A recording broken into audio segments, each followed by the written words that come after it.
hasta el 38. Y hay muchos artistas judíos que ahí encuentran como un espacio y que muchos de ellos después son, digamos, en el 38 los que no logran salir, bueno, son deportados a Theresienstadt y posteriormente también a Auschwitz, ¿no? Entonces este teatro a veces hay como un espacio de resistencia, realmente se van a juntar muchos artistas de origen judío y muchos comunistas, ¿no? Por otra parte, después de la resistencia del 34, si bien la dirección socialdemócrata se va a exiliar, se van a Checoslovaquia, surgen los socialistas revolucionarios como militantes de base, que sobre todo se dedican por una parte a hacer una propaganda antifascista. Entonces esta cuestión roja que pueden ver aquí son como los volantes que se dejaban, ¿no? Así que se tiraban en la calle pública, en las fábricas, como un acto de resistencia en el sentido de mostrar que aquí seguimos, ¿no? Y las tres flechas, que es el símbolo del movimiento socialdemócrata en Austria, ¿no? También había el apoyo a los presos políticos, que sobre todo después del 34 se abren los primeros campos de concentración, principalmente con comunistas y socialdemócratas. Entonces hay un socorro obrero socialista que apoya sobre todo a los familiares y a los presos políticos, ¿no? Y que además va a seguir existiendo de manera muy clandestina después del 38, ¿no? Es como la mínima expresión, o sea, la expresión de resistencia que era posible, digamos, ya en el papel del régimen nazi, ¿no? Y finalmente, bueno, ya en el 38 con la anexión a Alemania, la resistencia efectivamente, como en el caso de Alemania, se vuelve prácticamente imposible, ¿no?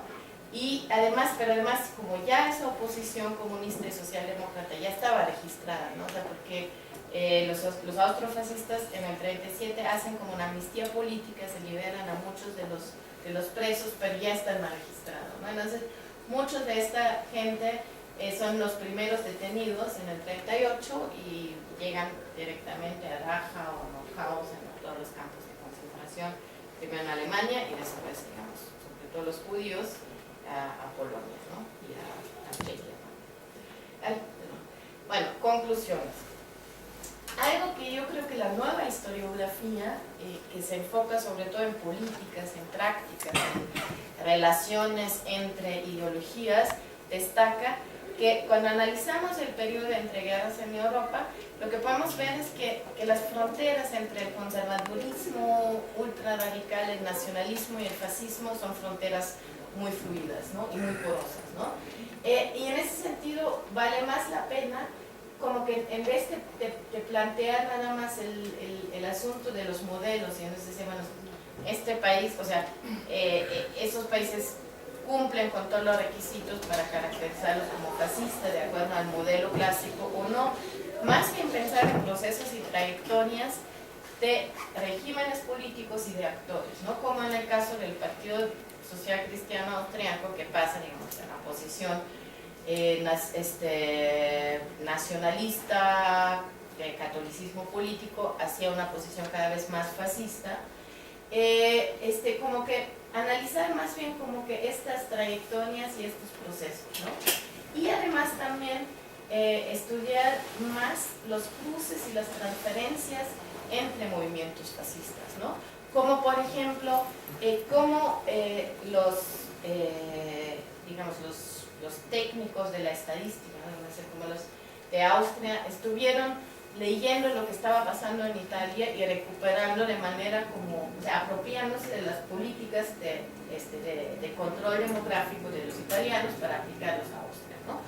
O el otro ejemplo, cómo los fascistas españoles reciben y leen, digamos, la constitución fascista, austrofascista en el 34, y también ahí van recuperando ideas de cómo armar una propuesta corporativa fascista para España, y ahí sí ya hay como influencias como la derecha fascista, nacionalista, católica, latinoamericana, digamos, recibe estas influencias, ¿no?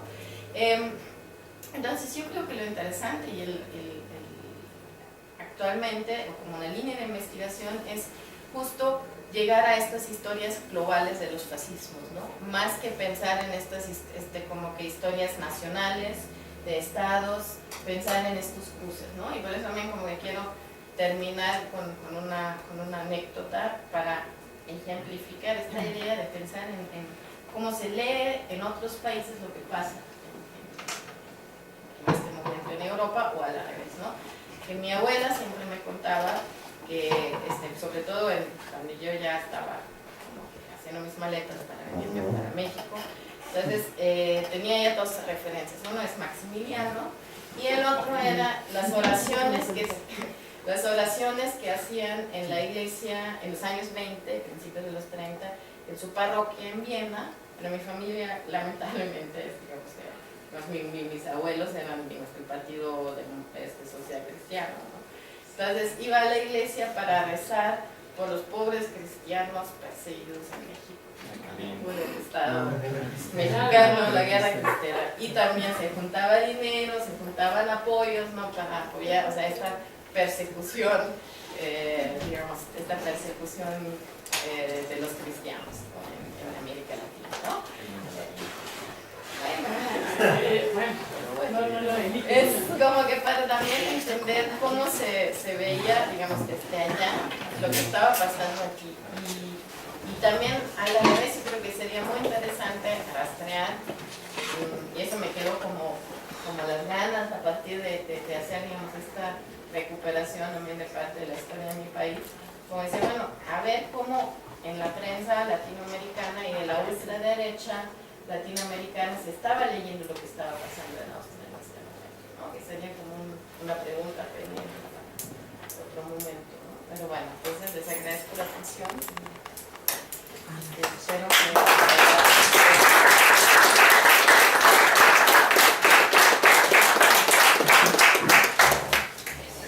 Yo creo que podemos hacer un pequeño, muy pequeño receso, y más bien como de relajar el esqueleto, para poder proceder a hacerle algunas preguntas a Cristina y que ella nos conteste, porque a veces como que el material, ahí sale un material muy rico cuando uno se mete, digo, al responder las preguntas que suscita una exposición, ¿no? Si quieren servirse un cafecito, ¿no? Y continuamos entonces con la...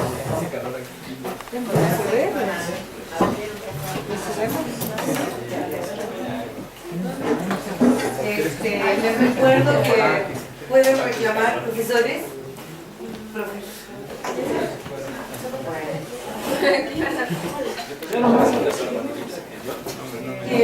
Tienen derecho a una constancia de asistencia, ¿no?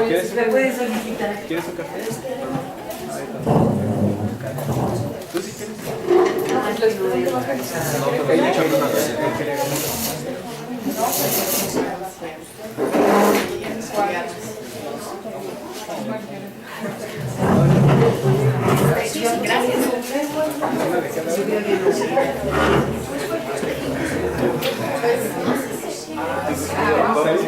Además aquí estábamos para los que quieran. Si queda un poquito.